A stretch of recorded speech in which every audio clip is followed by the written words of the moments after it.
Өмірімде бірінші рет сондай отқа түстім. Сол жерде тұрып выход табасыз. Ұмытып қалмайын деп, уайыммен бетіп жаттап жүріп, жаяу жүре білсең, Сергей Ибрагимович сондай нарезкалар. Маған ұнады, күшті. Эмоцияларды өмірдегідей жасаймыз да. Қалай екен ол адамның өлімінен ләззат алу? Ауырып қалдық қой, 2 апта сразу больницадан бірақ шықтық.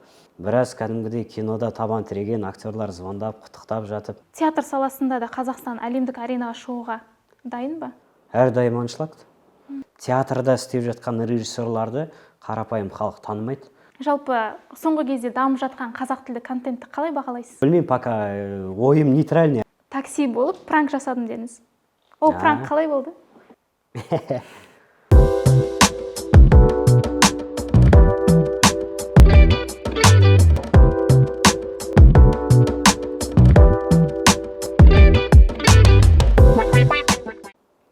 Енді таксиге отырмаймыз, бәліш жемейміз деп шешкендер, бұл сұхбат сіздерге арналады. Құрметті көрермен, бүгін біздің қонақта 532 сериалының актері Саят Мақұлбаев. Қош келдіңіз, Саят мырза. Рахмет. Қош көрдік. Уақыт бөліп келгеніңізге алғыс білдірем. Елордаға қош келдіңіз. Рахмет. Жалпы Саят мырза, сізді осы сериал арқылы танып отырмыз. Ал негізі өмірде Саят кім? Өмірде Саят кім? Өмірде Саят біріншіден адам, екіншіден өз мамандығында актер. Пока осы екеу. Қай жақтың тумасысыз? Біз Шығыс Қазақстан облысы, Жарма ауданы, Бақыршық деген ауыл бар. Сол жақта дүниеге келгем, сол жақтың тумасымын. Өнер жолына қалай келдіңіз? Қайда оқыдыңыз? Өнер жолына қалай келдім дегенде, өнерге жалпы бір 3 рет тапсырдым. 3 попытка жасап көрдім. Түспеген соң екінші орында менде спорт тұрған. Семейде көпсалалы колледж деген бар. И сонда спорт факультетіне түсіп, соны бітіріп, сол жақта 1 жыл физрук болып, одан қайтадан өнерге тапсырып, сонымен арманымызға бір қадам жақындадық қазір. Мен театральный факультетте Жүргенов атындағы өнер академиясында, Алматы қаласында, сол жақта театр факультетін бітірдік. Қазіргі таңда Астана мюзикл деген театр бар, Елордада жас театр. Сол театрдың әртісімін, актерімін. Демек, осында жұмыс жасайсыз? Демек, Жалпы мектепте жұмыс істедім дедіңіз ғой, мұғалім болып? Дене шынықтыру мұғалімінің, пәнінің мұғалімі. Қандай сыныптарға сабақ бердіңіз? 5, 6, 7, 8. Қалай екен балалармен жұмыс істеген? Жалпы негізі мұғалім деген жақсы профессияға, жақсы мамандық қой. Балаларға үйрету арқылы өзің көп нәрсені үйренесің. Әлі күнге дейін сол қазір Шабыт деген өнер университеті бар Астанада. Сол жақта ұстаздық етем, сахна қозғалысы деген пән бар. Сол сабақтан мұғаліммін. Керемет, мұғалімдік қызметіңіз, яғни жалғасуда. Қатар. Ал жалпы Жүргенов атындағы университетте оқыдыңыз, академияда? Қандай мамандықта? Театр факультеті мюзикл тобы болған. Ең алғаш ашылған Қазақстандағы мюзикл тобының бірі. Ұстазымыз Ислам Нұртазин деген. Нью-Йорк фильм академияны бітірген, жақсы өз маманның хас шебері, сол кісінің қолында тәрбиеленіп өстік. Жалпы мен сізді жеке өз басым 532 сериалы арқылы танып отырмын. Осы сериалға тоқталайық. Неге 532 деп аталады? 532 бұл 5-ші аят, 32-ші сүре. Бірақ бұл аятпен не сүреде нақты не жазылған туралы мен білмеймін. Бірақ 5-ші аят, 32-ші сүре екенін білемін. Ол жерде мен қателеспесем, күнәсізді өлтіру үлкен күнә деген сондай мағынада берілген. Ал жалпы ол сериал осындай аудиторияға тарайды, жалпы мұндай үлкен қаралымдар жинайды, ертең сіздер бұндай танымал болып кетесіз деп ойладыңыз ба түсірілген кезде? Киноны жалпы түсіп жатқан кезде, түспей ұсыныс келген кезде мені қызықтырған бір нәрсе болды. Бұл жерде сценарий, өте жақсы сценарий болды. Сізді осылай утверждать еткелі жатырмыз рөлге. Осындай бір сериал болайын деп жатыр. Шыны керек, бюджет ондай жоқ, себебі бұл авторский проект деген болатын. Авторский проект болғаннан кейін әркім өзінің қалтасынан, қаражатына өзі түсіреді. Түсесіз бе деді. Сол кезде мен сценарийді сұрадым, сценарий маған өте қатты ұнады. Сол кезде ойлар болды, жалпы хит болады. Бірақ мынандай деңгейде осынша миллиондаған просмотр жинайды деген ой келген жоқ. Бірақ десек те жақсы, качественный кино шығатынына мен сенгем. Сол. Сенімді болдыңыз. Сенімді болдым мен. Ал жалпы міне сценарийді ең алғаш қолыңызға алғанда қандай сезімде болдыңыз? Оқып шықтыңыз ғой енді рөліңізді. Мені бір қуантқан нәрсе де болды, и керісінше жақтары да болды. Қуантқан нәрсе, мен отрицательный рөлді көп ешкім өйтіп мән беріп көрген емес, мен өзімді де өйтіп көрген емеспін. Соны мен қуантқан нәрсе, мен отрицательный геройды ойнағым келетін, бірақ сол нәрсе қуантты. Ал бірақ қалай болады екен деген де ойымдар болды. Жалпы осындай сөз бар екен, өмірдегі мінезі мен сериалдағы мінезі мүлдем бір-біріне қарама қайшы болған кезде актер өзінің шеберлігін одан сайын арттырады және жақсы орындай алады деп. Мысалы, сіздің рөліңіз қаншалықты қатыгез адам болғанымен, өмірде демек сіз керісінше жұмсақ адамсыз. Солай ма? Деген сенімдемін. Сенімдесіз. Ал жалпы міне сценарийді оқыдыңыз, түсірілім басталды. Түсірілім алаңында қандай бір қызықты оқиғалар, мүмкін қиындықтар? Қызықтар көп, бірақ білмеймін, сұхбаттың форматына сыя ма, сыймай ма, бірақ қиындықтар туралы айтып берейін. Ең қиын нәрсе, ең жақсы нәрсе режиссердің, өте мықты режиссер Әлішер Өтев. Мен бірінші рет сол кісінің проектісінде болдым, бірінші рет ол кісімен жұмыс істеп көрдім, актерлармен жұмыс істеу шеберлігі өте биік. Сол кісінің ең бір ұнаған нәрсесі маньякты ойнатпа деді. Маньякты ойнатпа. Өзің өмірдегідей қалай барсың, сен ешкім маньяк екеніңді білмеу керек дейді. Зритель до конца сен бірінші убийствоңды, бірінші преступлениені жасамайынша білмеу. Сол нәрсесі өте жақсы. Өйткені әрбір адам бойында качестволар әртүрлі көп қой, бірақ басым бөлігі болады да, бір соған қарап біз адамның кім екенін көреміз, өзінің жеке дербес качестволарын арқылы адамның кім екенін білеміз. То есть и мында айтпағым, әрбір адамның ішінде маньяк болады. Әрбір адам ішінде. Ол какой-то бір проценттермен ғана. И адамның бір берілген тосын жағдайға байланысты ол нүктелері болады адамның. Сол оянады. Психологический разрушение болады. Вот сол кездерде адамның несі оянады. Ішіндегі маньягі. И ол кез келген адам ішінде болады. Сондықтан маньякты ойнатпа дейді. Ол сен болуы мүмкін, ол басқа бір, любой адам болуы мүмкін дейді. И менің айтпағым, мен бір түсінген нәрсем бұл кинода. Маньякты ойнатуға болмайды. Ол адам түрінен байқамайсың оны. Ол мүмкін түрі өте бір байсалды адам болып көрінгенмен, оның ішінде талай нәрсе жатуы мүмкін де. Сол нәрсе ұнады. Ал ең қиын болған нәрсе, вот осы кезде маньяк адамның ішінде ояну керек деген кезде, қызды өлтіріп ататын жері бар ғой, тихо Настя деп. И вот сол кезде оны максимально көрсетуге тырыс деді. Ол сен өзің возбуждать етуің керек желанияңды, сен оның өлгенінен кәдімгідей ләззат алып отырған. Ең қиын болған жері сол. Потому что адам бойында ол маникальная склонность белгілі бір мөлшерде болады ғой. Ол аз болды ма екен, ананы ояту, возбудимостьті ояту қиын да. Ең қиын болған нәрсе сол.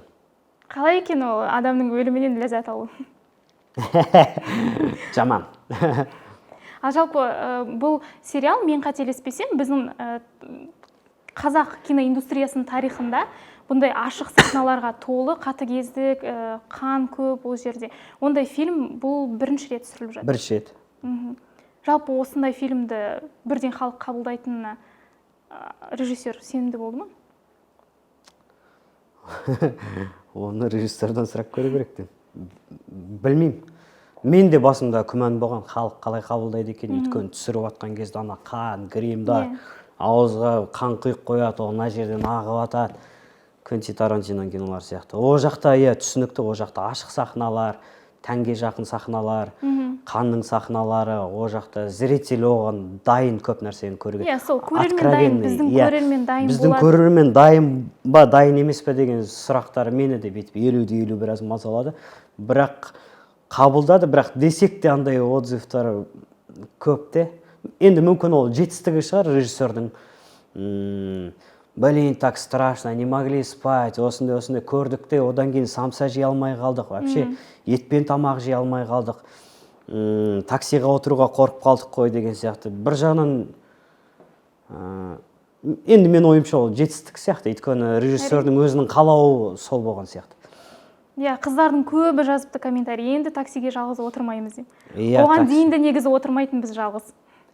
Енді қазір тіпті отырмайтын болдық. Жалпы жаңа айтып жатсыз ғой, Квентин Тарантиноның фильмдарында бар. Осы киноға түсер алдында сценарийді оқып болғаннан кейін рөлге кіру үшін біреуді үлгі тұтып, не болмаса актердің бір бейнесін сомдағыңыз келді ма? Жоқ, батыстың киноларын қараған жоқ. Ешқайсысын қараған жоқпын негізі. Өйткені андай кейде бір штамптар болады, бір нәрсені көресің де соның территориясынан, шегінде қалып қоясың. Иә, шекарасында. Жоқ, олардың шекарасы кең ғой, бірақ десек те өзің таппай қаласың да, кейде біреудің копировкасында кетіп қаласың. Сол нәрседен кішкене аулақ болайыншы деп оны қарамауға тырыстым. Бірақ адамның психологиясын, жалпы психология пәнін көп зерттеп кеттім сол кезде. Адам қай уақытта, қай жаста психологиясы ондай жаман нәрселерге склонный болады. Оның сондай склонный болуына қандай факторлар әсер етеді деген сияқты. 50% жаңағы қоршаған ортасы, 30% ата-анадан, қалған 20% басқа. Сол нәрселерді детально зерттеуге тырыстым, ал былай кинолар қарамауға тырыстым. Жалпы осы сериал шыққалы бері TikTokта көп видео шықты. Иә. Оның көбісі сіздің рөлге, сіз сомдаған рөлге байланысты. Көріп шықтыңыз ба ол TikToктарды? Иә, бәрін көріп шықтым. Өте қызық жасалған, иә? Иә, қызық жасалған. Нелер көп жаңағы. Таксимен келе жатамын да бір уақытта. Жаяу жүре білсең, Сергей Ибрагимов, сондай нарезкалар. Маған ұнады, күшті. Ал бізде мысалы әркім әртүрлі қабылдайды ғой. Қыздар эмоционалды рингте мүмкін дұрыс қабылдамай сізге хаттар жазған кез болды ма? Дайректте, не болмаса TikTok. Дұрыс қабылдамай дейсіз бе киноны? Мүмкін бір түрлі хаттар жазды ма сізге? Неге осылай істедің, сен қатыгез екенсің деген сияқты. Көп болды жазулар. Неге істедің дегеннен қарағанда, мынандай дайректке жазулар көп келді. Хаттар таксиға отыруға қорқып қалдық. Блин, так было страшно. Кәдімгідей бүгін бір жерден шығып такси ұстайын деп едім, жолдан бір попутканы отырғызды, жаман шошып қалдық. Артта отырып, қолымды мына жеріме қойып алып отырдым деген сияқты дайректке жазулар өте көп келді. Соның звоноктар да өте көп келді. Мені бір қуантқан нәрсе, енді мен кино сферада енді ғана аяқ басып келе жатқан адам ғой. Біраз кәдімгідей кинода табан тіреген актерлар звондап, құттықтап жатып, бір-бірімізді ондай араласатындай танымаймыз, бірақ звондап қуантып жатқандар көп болды. Демек, рөлді жақсы ойнап шықтыңыз. Деген ойдамын. Енді әзірге тек қана жақсы комментариялар ғана бар, пока жаман комментарий жоқ. Ал жалпы ұсыныстар болды ма осы рөлден кейін? Пока жоқ. Міндетті түрде алдағы уақытта актерлер звондап жатса? Деген ойдамын, деген үміттемін. Сол үмітпен біраз жыл болды ғой, келе жатқалы міне киноға келем деп. Енді қазір қыс қой, сезон. Қазір кинолар ақырындап, бәрі кішкене тоқтап, көктемге қарай басталады. Өз киноның сезоны ғой, көктемнен қысқа дейін. Қазір мертвый сезон. Енді ойлап отырмын, енді көктемде ұсыныстар түсетін шығар, тағы да бұйыртса жақсы туындылармен көрермендерді қуантатын шығармыз деп. Бұйыртса ұсыныстар көп болады. Меніңше. Жалпы жаңа сіз режиссер Алишер Утевпен бірінші рет жұмыс жасадым дедіңіз. Қалай екен ол кісімен жұмыс жасаған? Блин, өте керемет. Өте керемет. Мен бірінші рет ол кісімен жұмыс істеп көрдім. И ол кісінің жалпы актерға деген подходы, актерына ішін толтырып беретін өзі режиссерлар болады. Сондай режиссерлардың бірі Алишер Утев деп атап айтқым келіп отыр. Біріншіден ол кісі сценарист, екіншіден режиссер. Осы проекттің сценарийді өте керемет жазған. Жаңағы архивтарға доступ алған ғой, маньяктар туралы.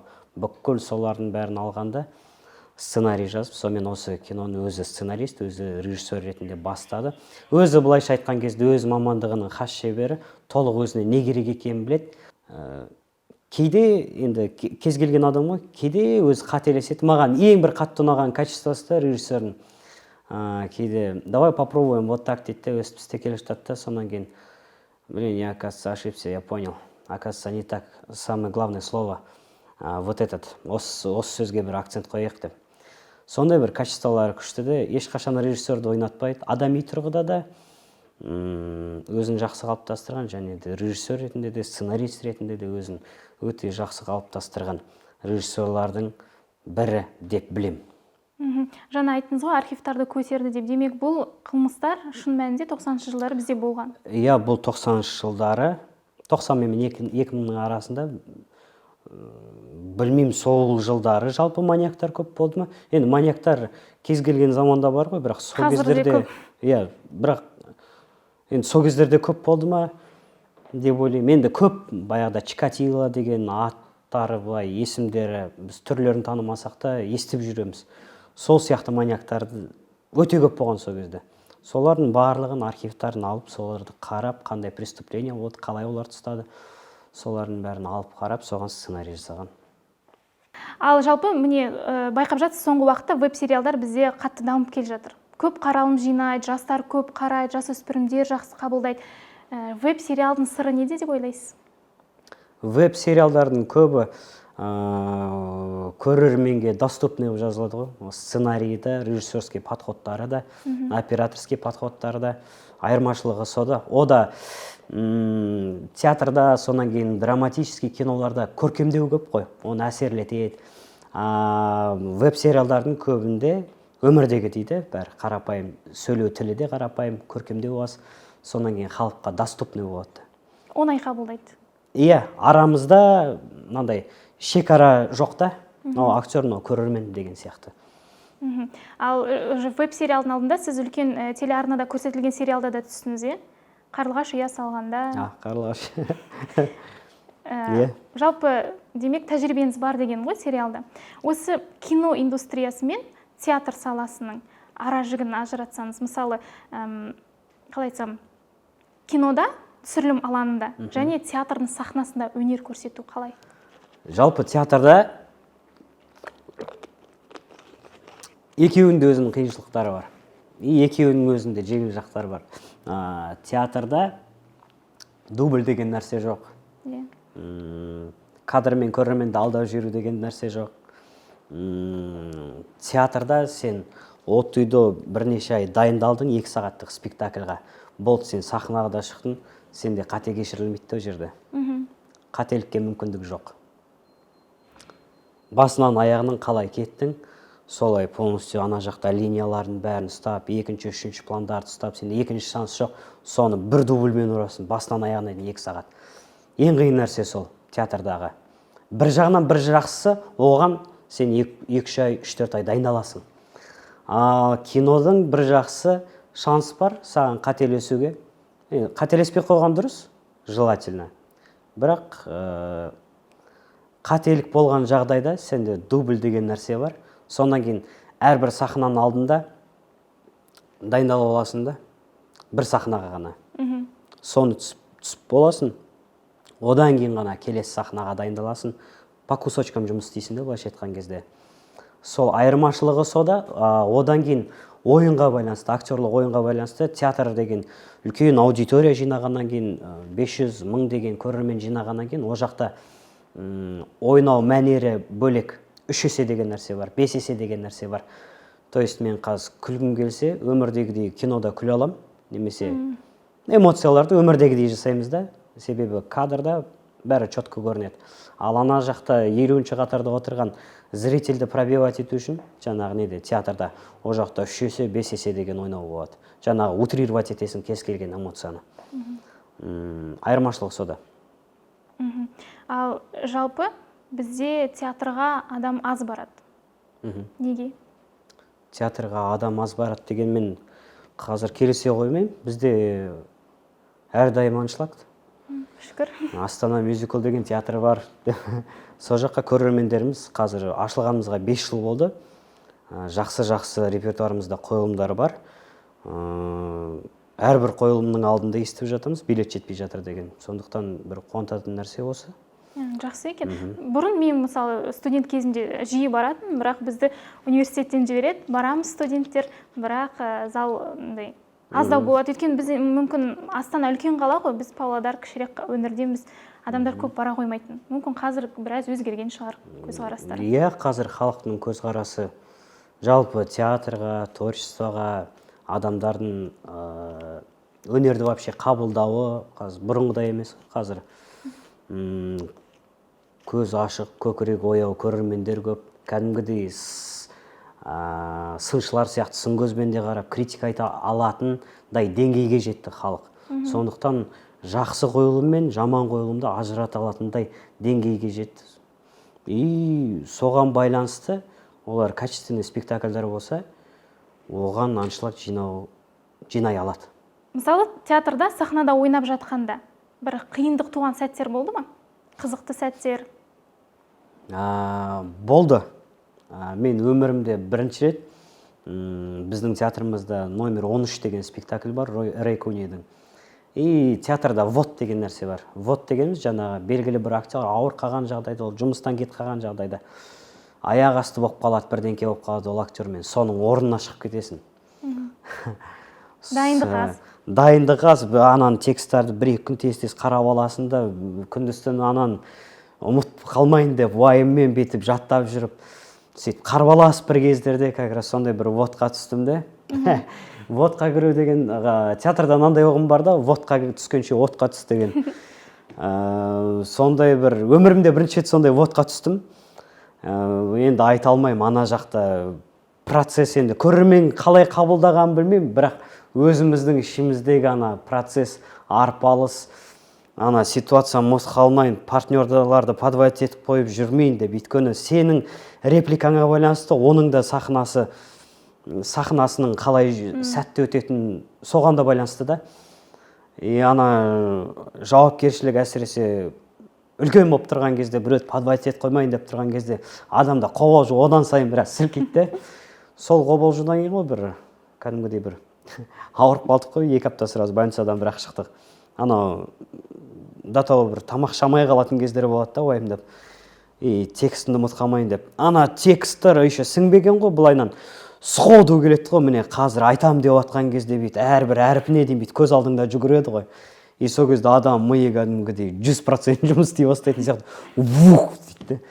И сондай бір қиын және кейіннен бір еске алып отыратын қызық ситуациялар болады.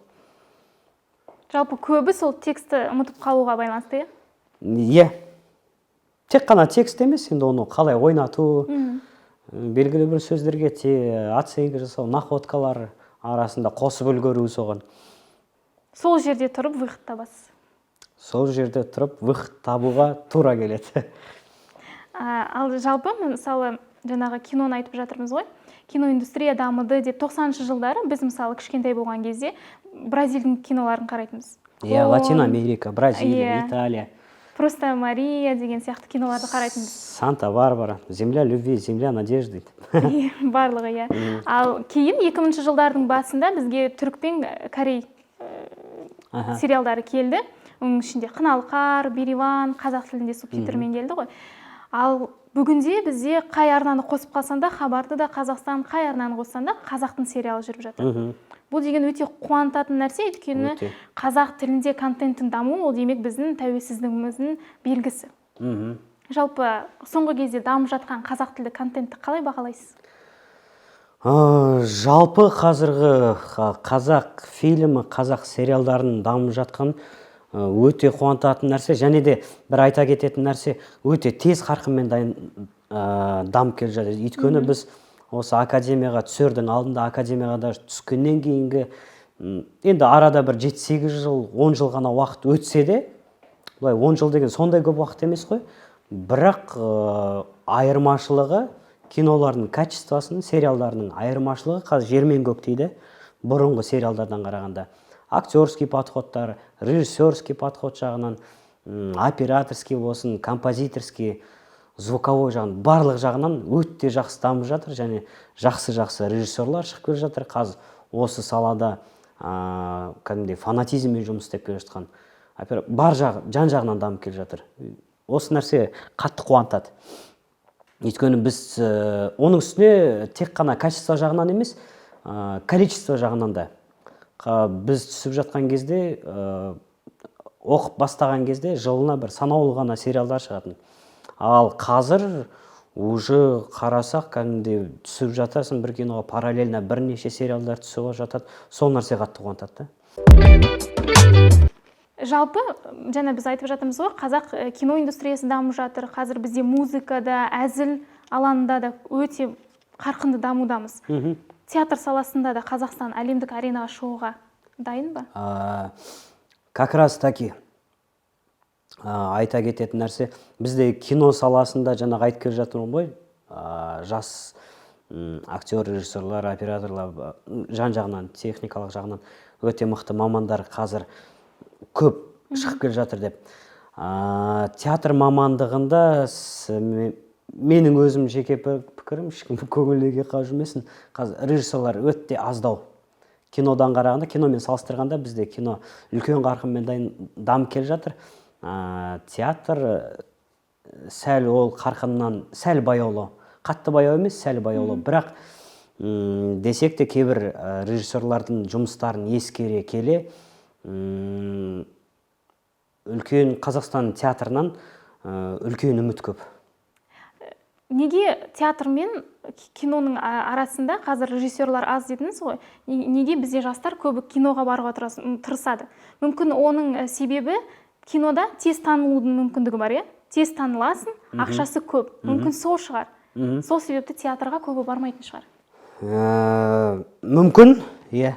Енді қазір андай кішкене жалпы заманның өзі бір хайп қойған заман ғой. Сондықтан да болар, телевидениеда адамның есімі көбірек танымал болады. Өйткені қазір телевизордан шығып жатқан режиссерлардың аттары халықтың аузында да, бірақ театрда істеп жатқан режиссерларды қарапайым халық танымайды. Театрда істеп жатқан режиссерлар тек қана біз театрдың төңірегінде жүрген адамдар ғана танимыз да. Сол себепті болар киноға көбі кетіп жатқандар. Ал қаражат жағына келетін болсақ, театрда еңбекақы қандай? Театрдың еңбекақысы әртүрлі, ол неге байланысты? Проектпен істейтіндер бар, штатта істейтіндер бар. Сіз тұрақты түрде штатта жұмыс істейсіз? Тұрақты түрде штатта жұмыс істеймін. Енді бізде әлі проектпен жұмыстар ондай Қазақстанда қатты дамымаған. Основном әрбір театры бар, әрбір театрдың өзінің штаты бар. И солай жұмыс істеп жатыр ғой. Проекттар театрда жалпы енді бізге келіп жатыр ол нәрсе. Проект деген нәрселер. Жақында Түркістанда мысалға, ол жақтағы кәдімгідей бір мегаполисқа айналдырамыз деп ат салысып жатыр ғой барлығы. Сол жақта мысалы жақында бір проект болды, Бөрте спектаклі қойылып отыр. Ол жақта проект жаңағы Алматыдан, Астанадан актерлар жан-жақтан жиналады. Қойылым болатын кезде сол жан-жақтан қайтадан келеді. Ол жақта гонорарға келіседі, перелеттар төленеді, гостиницалар, жататын жерлер төленеді. И ол сол проект. Ай сайын болып тұрса, ай сайын сонда актерлар жиналып барып тұрады. Бірақ одан тыс әрқайсысы өзінің театрында, штатта. Мысалы, штатта театрда жұмыс істейтіндер міндетті түрде қосалқы проекттер іздеуге тырысады, өйткені қалай дегенмен қаражаты аздау. Иә, енді штат енді тек қана ол қаражат үшін емес, творчество үшін, кинода түскісі келеді, лицо жинау үшін. Барлығын алып келген кезде ақша үшін деп. Алдында сіз Инстаграмда бір жерде жазуыңызды байқап қалдым. Такси болып пранк жасадым дедіңіз. Ол пранк қалай болды? Кімге жасадыңыз, қалай өтті? Попуткада просто бір тұр екен. Сен танимын екен, танымай. И как раз кино хит болатты да. Мен оның алдында бір мегаға кіріп барсам, киноның шыққанына 4 күн болды ма, сондай ғана болды. И мегаға барсам, адамдар танып жатыр да, сіз актерсыз, фотоға түсейік. Блин, классное кино, бір бәле, қыздар да, ұлдар да, кәдімгідей бірнеше адам фотоға түсіп жатты. Сонан кейін ойладым, мен уже тани бастапты ғой. Қазір попутка тоқтап тұрған адамды бір отырғыздым да, сонан бүйтіп қарады да. Қарап отырмын да. И таныған реакциясын. И ана қыз, мен ойладым ғой, қазір енді қорқатын шығар бірдеңке болатын. Ана қыз наоборот шыңғырып, «Мәз, вы же актер, бір бәле, давайте сфоткаемся». И осындай реакцияны көрдім, бір рет көрдім. И одан кейін көрген жоқпын. Бірақ елдердің бәрі ана комментарийларда жазып жатқандар көп. Пранк жасаңдаршы, пожалуйста, попутка ғана екінші маньякты алып деп. Ойда болған жасайтын, бірақ ол екінші актер Алматыда, мен Астанадан. Бірақ қазір әзірше сериал хит болып тұрған кезде сол пранкты жүргізген дұрыс сияқты ғой? Иә, сонан кейін ондай да ой болды, хит болып тұрған кезде пранк жасайықшы деп. Сонан кейін қойшы, әркім өзінің сорпасында қайнасын, актер болды, киномызға түстік, рөлімізді ойнадық. Болды, пранкерлар жасасын, вайнерлар жасасын деп. сонымен ондай да ой болды. Білмеймін, пока ойым нейтральный, әлі күнге дейін өзім бір толық шешім тапқан жоқ. Бірақ екінші маньяк жанында болса, мүмкін жасайтын едім. Ал жалпы бұл сериал қазір өте танымал және тез тарап жатыр ғой. Бәрі бір-біріне мессенджерден таратып жатыр, WhatsApp, Instagram арқылы. Сіздің туған туысқандарыңыз қарады ма бұл сериалды? Ата-анаңыз? Иә, қарады үйде. Ағаларым, әпкелерім қарап шықты. Апама көрсетпеңдер деп бірден айттым. Ол кісілер бұрынғы заманның кісілері. Түсінбей қалып жүрсе. Иә, түсінбей қалып жүрсе деп. Мен туысқандарым жақсы қабылдады. Соңғы рубрика Блиц болсын. Мынандай оңай, жеңіл сұрақтар, сіз жауап бересіз. Театр ма, кино ма? Театр. Театр. Самса, беляш? Самса. Такси ма әлде? Сырым. Сырым ба? Фарш қоспаймыз дейміз. Такси не поезд? Поезд. Әлде мүмкін жаяу жүретінді жақсы көресіздер, әлде ұшақпен? Жаяу жүргенді өте жақсы көремін. Ну, смотря қандай расстоянияда. Алматыға жаяу бара алмаймын, ол кезде ұшақ. Алматы, Нұрсұлтан? Алматы ғой. Алматы. Көптен көп рахмет. Бұл сіздің алғашқы жеке сұхбатыңыз екен. Сіздің де дебютіңіз, маған да келіп тұрған веб-сериалдың бірінші актері. Маған да тұсаукесер, сізге де тұсаукесер. Жұғысты болсын, көбірек болсын. Сол себепті құрметті көрермен, талқыланған тақырыптар бойынша біздің келген қонағымызға сауалдарыңыз болса, пікірді комментарийде қалдырыңыздар, лайк басып арнаға жазылуды ұмытпаңыздар. Келесі кездескенше.